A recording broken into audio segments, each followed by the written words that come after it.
What's happening, guys? Chris from NTG here. Today I'm going to bring you a Turbo Gardevoir deck profile. The theory behind this deck is it's designed to face the mirror, i.e. that you intend to pump out Gardevoir in the first couple of turns through Diancie.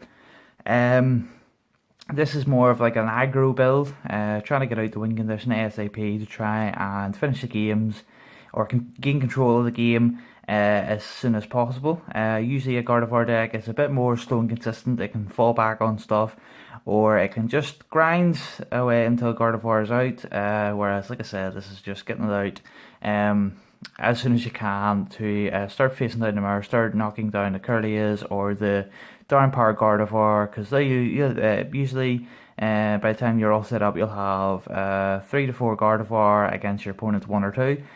So it should be swung in your favour.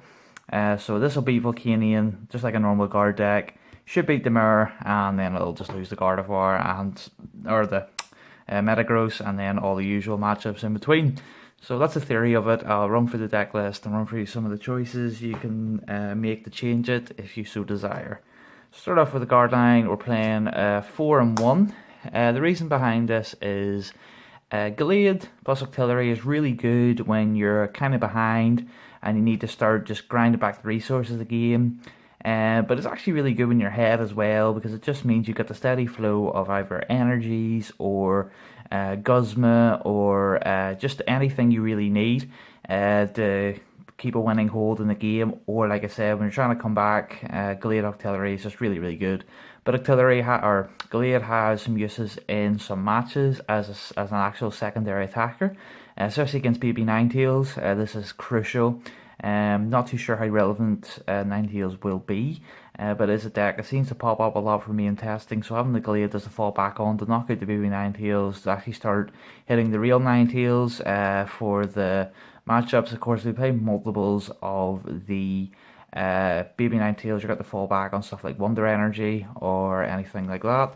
So we're playing 5 essentially with the 4 routes and 2 Curly. You can up this up to 3, no problem. It's just that comes a bit cluttery and unnecessary. I've never found myself needing more than 2 Curly. Yeah, it sucks if like one copy of this or both get prized, and that kind of sucks. But I don't think I've ever needed myself to bump it up to 3. Can if you want, absolutely, if you don't want to run the risk. But I feel that this is just absolutely fine. Then to partner it, you're playing triple Diancie. 4's too much, but this card is just really good. The ideal starting turn is this in routes. To start Sparkling Wish up to routes the Diancie or routes the Curlia, and at the Gardevoir, it just means that you can then top deck into the Gardevoir via like Skyla Ultra Ball or Lele Skyla Ultra Ball, or just purely topping it. So that's like the ideal first turn you want to get. You can do this via like Lele, Bridget, just stuff like that. You've got stuff like Floatstone to get this sort of ideal start off going. But this is just really, really aggro. It just pumps out Gardevoir really, really quickly. Diancie is actually pretty good, like sort of mid game as well, when it's sort of like complicated game states. You can fall back on Diancie to start setting yourself up. The Diancie will die, no problem. It'll just start the 7 prize game, which is perfectly fine because Diancie just gives so much advantage for 1 energy. So that's the reasoning behind 3. This is not, like I said, a usual build. Usual builds only play 1 or none, but I just think it's too crucial of a card. It just adds so much consistency. Yeah, late game this can be bad, but it's just like Lele late game. It just doesn't have its use too much. Lele's obviously can top deck in the Guzmas or the Sycamores you need, but deck or bench base becomes more critical late game. So Diancie does have its downsides as well, but it's just really, really good for achieving the win condition, which is setting up 3 to 4 Gardevoir. So we're on 1 Raven Rave, 1 Octillery. This is probably the best of both worlds, this ratio, because you don't really want multiples unless you're comfortable, because like multiples of this without your actual attackers is pretty bad. Like you can draw, but unless you've actually got like a sort of setup, it's not too good. Having one of these prized is very unlikely, and if it happens, no problem. You can obviously get the prizes back, but we can play without this. It's absolutely no problem because you are playing the 4 Gardevoir. So after you got this set up, this isn't really needed anymore. Because you're probably going to lose if you have 4 guards set up. Let's be honest, because that just delivers far too much advantage. But yeah, this can be taken out no problem. The Gallade Octillery is obviously a deck in itself, or it was a deck in itself, so you know how good that is. But this is just perfectly fine. Some people are actually starting to cut this for like a Ranguru, which I can't really see. It is too good, but I don't think it's good enough to play more than one apiece. Then the final Pokemons are the 3 Tapu Lele. 4 is too much, so I did start off with 4, and yeah, it did achieve the ideal opening of like Diancie, Ralts, Fairy Energy, but although you do set it up really quickly, it starts to really hamper your draws afterwards. Lele is nothing really to say about that. It's just a really good card. Shooters near enough the entire deck, but you do not want to start drawing into multiples when you really just need other cards going. That's a really bad explanation, but 4 Lele is not the best ratio. I think 3 is perfectly ideal post rotation. Then moving on to supporters, probably the more interesting part of like a post rotation list. 4 Sycamore, 4 N. I do believe this was not standard post rotation. I'm pretty sure it was like 3-3 or 4-3. I think that 4-4 is absolutely unarguably stable now because of the loss of VS Seeker. These are just critical. Sycamore is kind of meh start or in the first couple of turns because you want to try and conserve resources for later because Pokemon is a very grindy game. So N is probably the best starter, but Sycamore like late game, just refreshing your hand up to 7 for like the energies for the spring to put them on the Gardevoir is just really really good. But because of no VS Seeker, you really need maximum amount of N and Sycamore. Then 2 Guzma, you can put this up to 3, absolutely no problem. It's just finding the space. For a normal standard Gardevoir list, you would probably put the Diancie down to 1 or none, and that would be your space for the Guzma.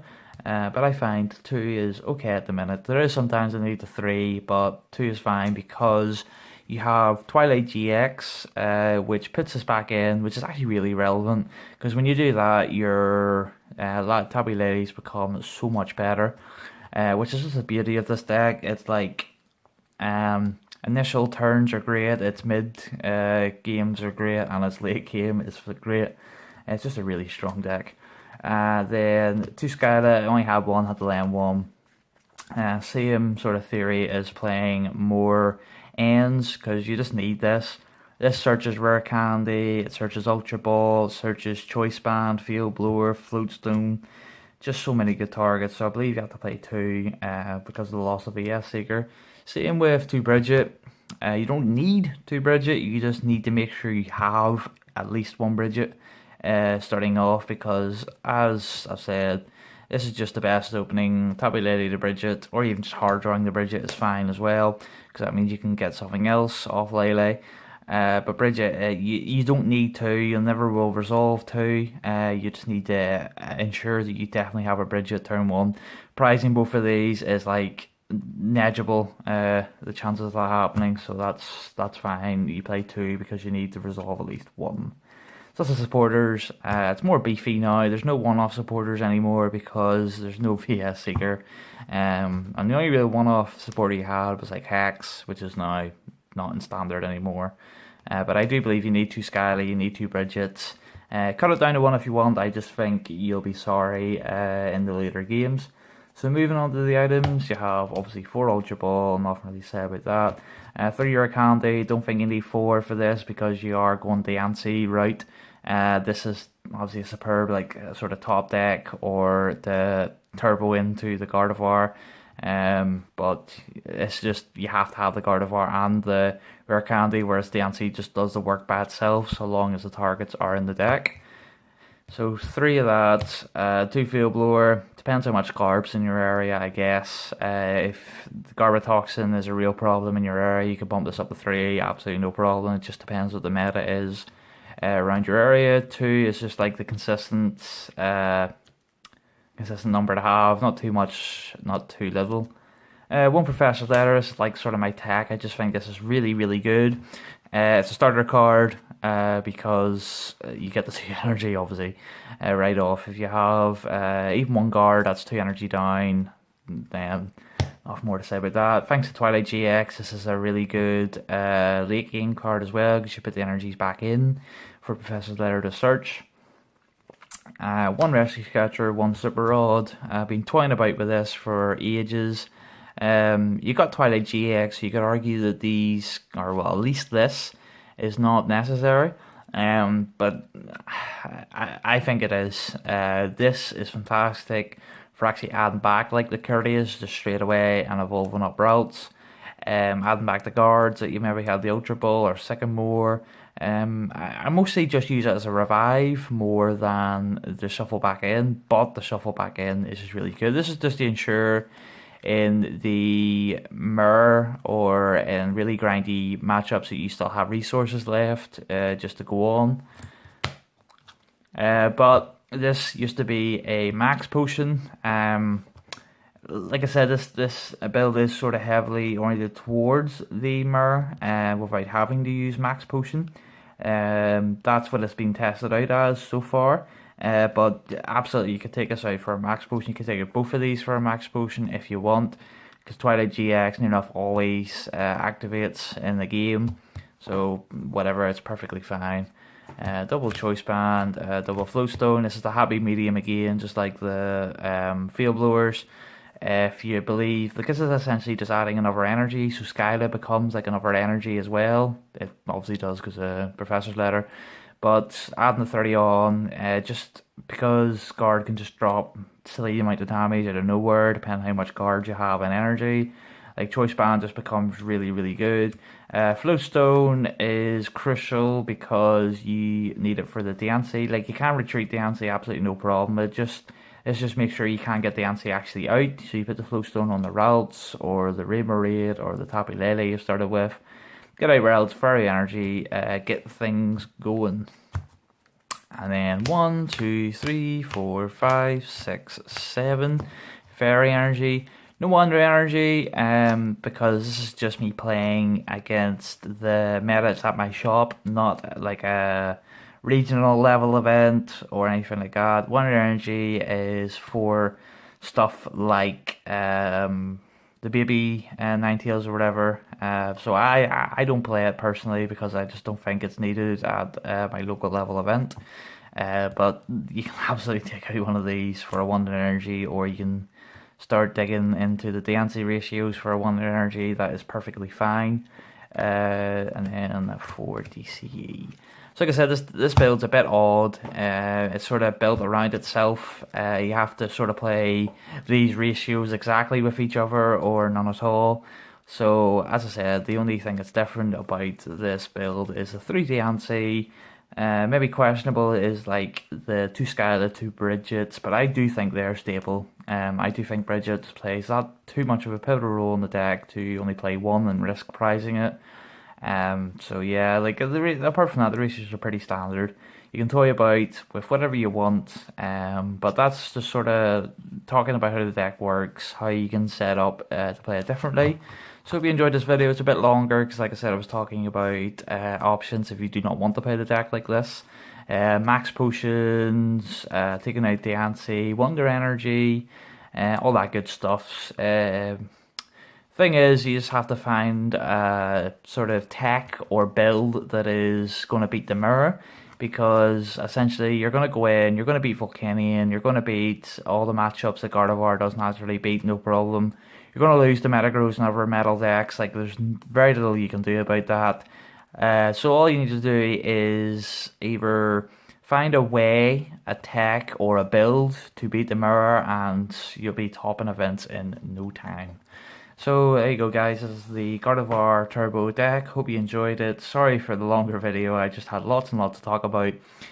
So comment, rate, subscribe, check out our other card games. This is Chris Mincy G signing out.